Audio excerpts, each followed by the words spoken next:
In this episode, you'll learn about the risks of abrupt changes in your training and some surprising outcomes from practice lineups, rigging, and winter to summer transitions. Feel the grip of the oar handle, smooth yet firm in your hands.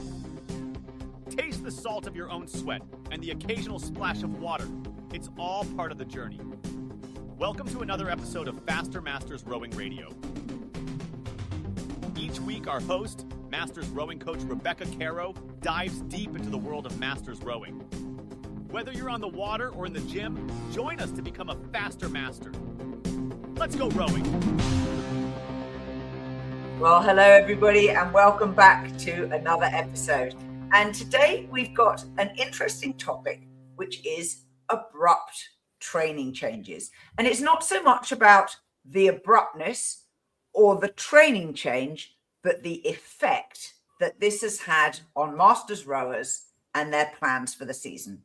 I'm delighted to welcome to the show Marlene Royle, of course, my co-founder. We started this project together. Marlene, welcome back. Good to be here, and hello to our audience. So it's lovely to see you again, and you're obviously looking very tan, so you must be somewhere warm. Close to the equator. There we go. I think we're 52 below. And the only reason I know that, I think there's a vodka brand in New Zealand. Oh, it's 42 below. Sorry, 42. Right. Now, you wrote me and said, look, these abrupt changes in training are a real red flag that you told me a lot of people aren't aware of. So what was the one thing that made you think this would be a really worthwhile podcast for us? Well, I find that every racing season, there always seems to be some trend, for good or for bad. And last season, I saw a trend of injuries that happened mid to late, say mid-season, late summer, for some athletes who were focusing on their fall racing. And these circumstances really derailed their entire racing season. And when I started probing into, well, okay, so what happened? What was going on? What was happening when XYZ happened, which we'll talk about? I found that all of these circumstances were the results of making quick changes or getting into unfamiliar boats and doing another coach's training session on top of some hard work that they've already been doing. And it was just enough to push things that have been maybe like little causes of concern injury-wise, push things over the top and then completely derail them. And I just thought that all of the three examples were so avoidable. And so I think you sent me a message and I thought, oh, well, this since we're approaching, for the North American rowing season anyway, we're approaching the transition of people coming off indoor training and starting to move onto the water. So, this is always, a transition period of time is always a time to be extra careful in training, not so much from the physiological point of view, but from the point of view of letting your muscles and your tendons adapt to different stresses. And, going from the rowing machine, and it might depend, like if you're rowing on an indoor rower, that's a sculling type machine, and you're going into a single or a sculling boat, obviously a lot of the upper body action is going to be similar, but you're not going to have the movement of the water, the changes in balance. A lot of small postural muscles that have to work on the water don't get fatigued easily because you don't necessarily use them as much when you're on the indoor rower. Or if you've been rowing on an indoor rower that has a straight handle, and now you're going to go into a sweep boat, which has a lot of rotation, and you might be in a big boat that's perhaps it's balanced, perhaps it's not balanced. you're putting a lot of different stresses on your tendons. So you have to approach these transitions carefully because it is a time when it's easy to get injured. That's for sure. An injury, if I understand you correctly, was the main outcome from all of these different things that happened last season. That was your theme. Yes. So, and all actually related to tendons, tendons or a muscle strain. So, So the first transition you've already mentioned, coming off the indoor rower or tank and coming onto the water. Rule of thumb, I think we always used to say, start at 50% volume and increase 75% a week or 2 weeks later, and then full training volume maybe after 4 weeks. And that, of course, allows for the fact that for some people, the weather isn't conducive. You won't, go straight on the water and be on the water every day at that time of year. Right, because spring weather tends to be, depending on your hemisphere, spring or fall can be windy or choppy or cold. But I also think it's a good mix to maintain some of your indoor rowing when you're transitioning to the water, because also from a fitness point of view, you won't get on the water and work as hard in the boat as you will on the rowing machine. But your time use your time in the water for technique, and don't make those sessions too long. Think of, well, I'm going to row 45 minutes because I can row well for 45 minutes before that muscle fatigue sets in. And then perhaps you can always get on the rowing machine and do a short session the same day, or do a combination, for example, but something that keeps your fitness level up while you're, letting your body adapt to the different motions on the water. So one of the other changes you mentioned was rigging. Now, what rigging changes might people suddenly make? Well, here's one example. There was a woman, very good sculler, and she had generally been dealing with a little bit of lateral epicondylitis. So that's your tennis elbow, which is a common place where rowers can have irritation, because that's a point of deceleration. When your arms come back and your elbows come back, when your elbows have to change direction, that puts stress right on that attachment of the tendon. And she was dealing with a little bit of it at the end of winter training, but it was manageable with, being careful. However, she changed her oar grips on her sculling handles. And they were new grips, but they were a slightly different size. And she put new grips on, went out, started rowing. And of course, enthusiastic to be on the water, probably rowed a bit too much. And it flared the tendonitis up extremely. And it really sidelined the whole beginning of her season for quite a long time. And her orthopedic doctor actually said that probably the trigger was the change of the grip size of your handles, because even though it doesn't seem like a big change from a biomechanical point, it is a different stress. And it just might been enough to, have something that was being managed. It was just enough to put it over the top. And so I would say, if you're going to, put on new grips, which everybody likes getting new grips, you might want to, the ideal would be to have 2 pairs of oars, but not everybody has 2 pairs of oars. But I would say, at first, be a little bit careful your first few rows to make sure that nothing starts to hurt or give you signals that this feels a little bit uncomfortable. Because with any rigging change, as well as, changing your span or changing the loads on your oars, if you start to feel an irritation or a little bit of pain where you didn't feel it before, that's often a red flag that, your body hasn't adapted to that, or perhaps the load is a little bit too heavy those are just things that, pay attention to very small things. Yeah. And can I ask, was the grip size larger or smaller that she swapped to? It was a little bit smaller, actually. Okay. Right. But, just enough, again, it can be gripping just a bit more. Yeah, just enough of a change, or say a little bit.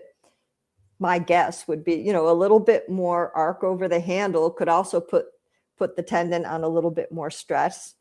And certain things we don't know, like how does this person feather and square, because that can also come into play of how much they're doing in their fingers, or how much are they gripping and flexing their wrist, which can also cause a little bit more stress. So but it's just something I think for even sweep rowers, maybe they start rowing with a new set of oars at the club. So it's any change, just to be aware. I think awareness can take you very far in this sense.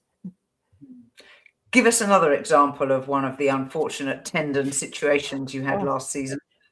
So another, all three happen to be women in this case. I'm not saying that it's more a women's issue, but it just, in this case, happens to be.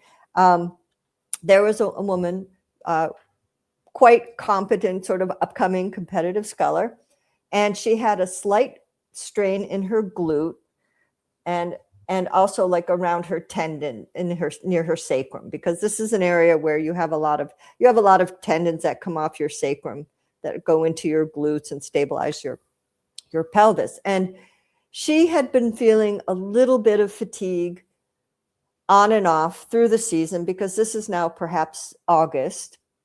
But it was something that was manageable with a little bit of rest, and just making sure not to push herself, to become very fatigued in a given training session.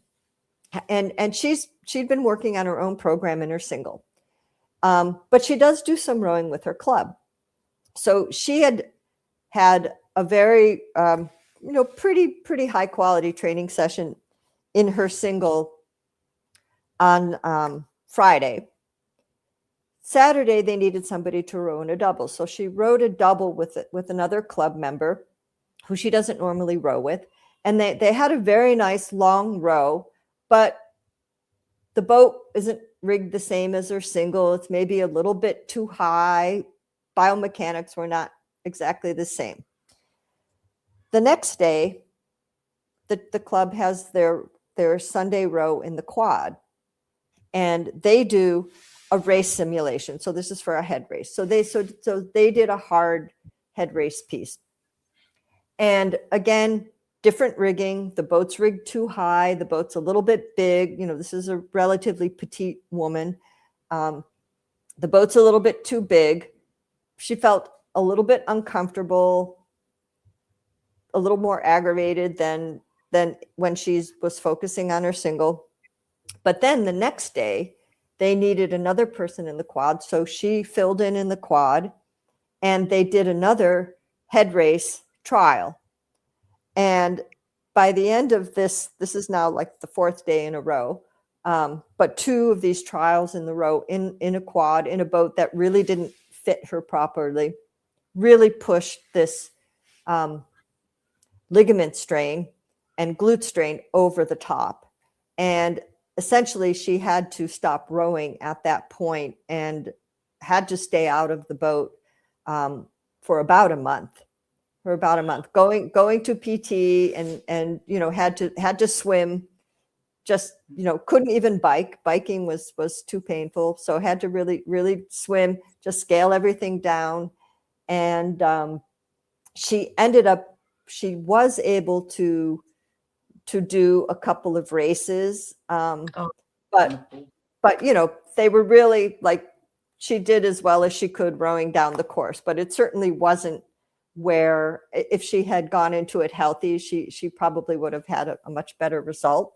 So that was just an example of having your own training program where you've got enough work in the week, but then getting pulled into a situation where you really just piled too much on in 3 or 4 days. And if you're dealing with some kind of a slight injury or something that you're paying attention to, that was just enough to put it over the top. Plus the boat didn't fit very well. It was too big, rigged too high, so it was just a combination of bad factors.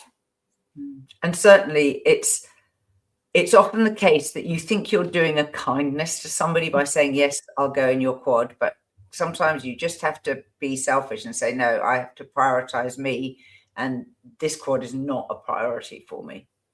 Yeah, and that's very difficult to do oftentimes in a club situation, especially if you do mix in with some of the boats sometimes. So I can appreciate the position, but I think the message is really listen to your body. Yes, and common sense. Listen if you really feel like you've been at the limit, and think, well, okay, I can maybe I can make it through one more practice. Well, that practice might be the last practice for a while. So I think it's, and for masters, everything takes much longer to heal. Yep. So, a soft tissue injury at best for an average person takes 6 to 8 weeks to heal at best. So, if you start looking at missing all that time in your season, which you're, looking forward to all year, that can be a real drag, I think. Absolutely. And of course, common sense isn't very common. Marlene, yeah. Go on. Oh, I was going to say the other example, shorter explanation, but a similar condition, masters women rower. She trains with a regular doubles partner. They've rowed together for many, many years. So they have their own boat. They know each other. They train together. They race together. And they started to want to go to a neighboring club so that they had some other people to row with, because they essentially train by themselves. And they visited a nearby club, and again, the same thing. They got into a quad. The coach gave them, it was a relatively hard session. It wasn't just a steady state row. And they hadn't ever rowed in this combination, and they were in a different boat. And again, different rigging from what you're very much accustomed to of rowing in your own boat, which was very precisely rigged for them. And it ended up in this woman straining her hamstring, which then she had to start going to physical therapy. And again, this put her out for the majority of her training in the beginning of the fall. And she did end up rowing in her most important race, but it was I would say a very cautious row because her hamstring really wasn't 100%. And a hamstring is just something like,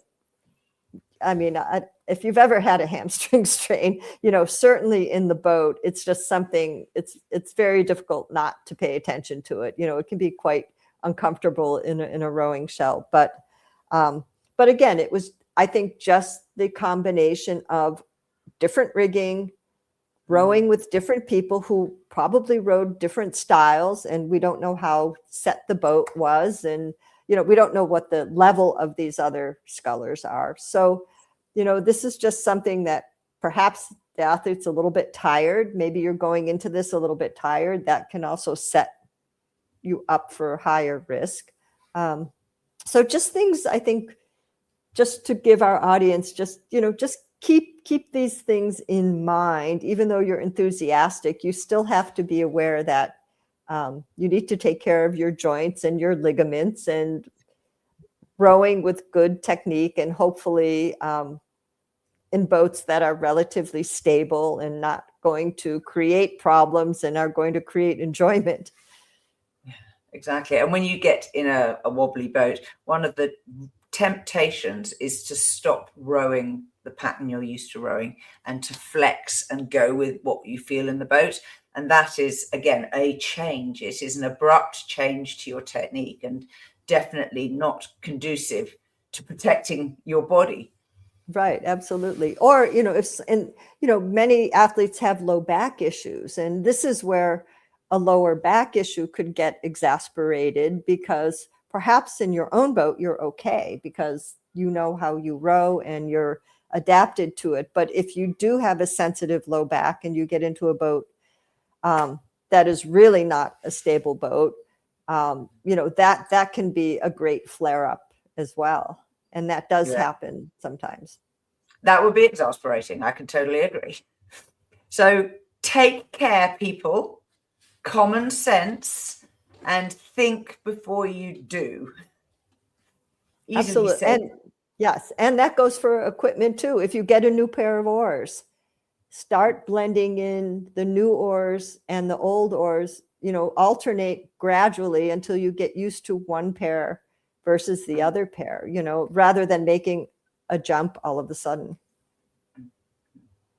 Marlene, it's been delightful having you back on the show. Thank you for sharing your wisdom, those great examples, and very timely reminder. So to all our listeners, till next time, bye-bye. We are part of the RowingChat podcast network. Please tell your fellow rowers about the show. If you've learned just one helpful thing from today's episode, please consider supporting the show for as little as $1 per month by visiting fastermastersrowing.com/podcast.